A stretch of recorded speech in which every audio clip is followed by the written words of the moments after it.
গিয়ে আমার finally 100টা video complete হচ্ছে। মেক করে এসছে।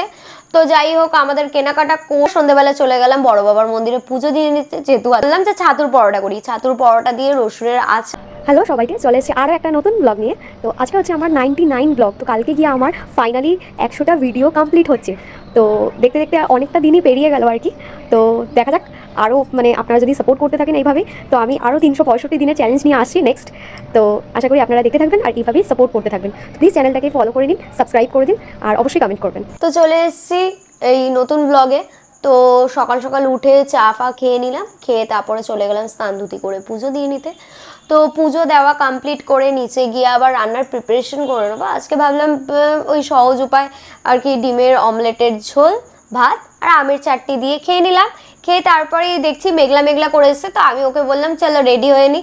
রেডি হয়ে পিৎজা হাউসের কিছু রিস্টক করার ছিল, তো করার জন্য বেরিয়ে পড়ি। তো ফাইনালি আমরা স্টেশনে পৌঁছেও গেছি। ওখানে দেখছি ভালো মেঘ করে এসছে। তো যাই হোক, আমাদের কেনাকাটা করে যখন আমি ফিরছিলাম, ও বাবা বৃষ্টি তো ঝমঝমিয়ে পড়ছে স্টেশনের ওইদিকে, আর এদিকে বাড়ির দিকে আসতে ঝিরঝির করে বৃষ্টি পড়ছে। বাট ওয়েদারটা এত ভালো লাগছিল।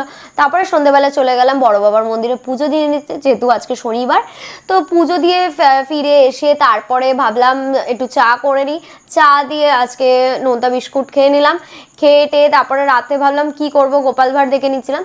তারপরে রাতে ওকে বললাম যে ছাতুর পরোটা করি। ছাতুর পরোটা দিয়ে রসুনের আচার আর একটু আমের আচার দিয়ে খেয়ে নিলাম, মিষ্টি মিষ্টি আর নোনতা নোনতা ঝাল ঝাল দিয়ে, ভালোই ছিল। তারপরে তো লাস্টে ওই ব্লুবেরি দই দিয়ে টাটা, গুড নাইট।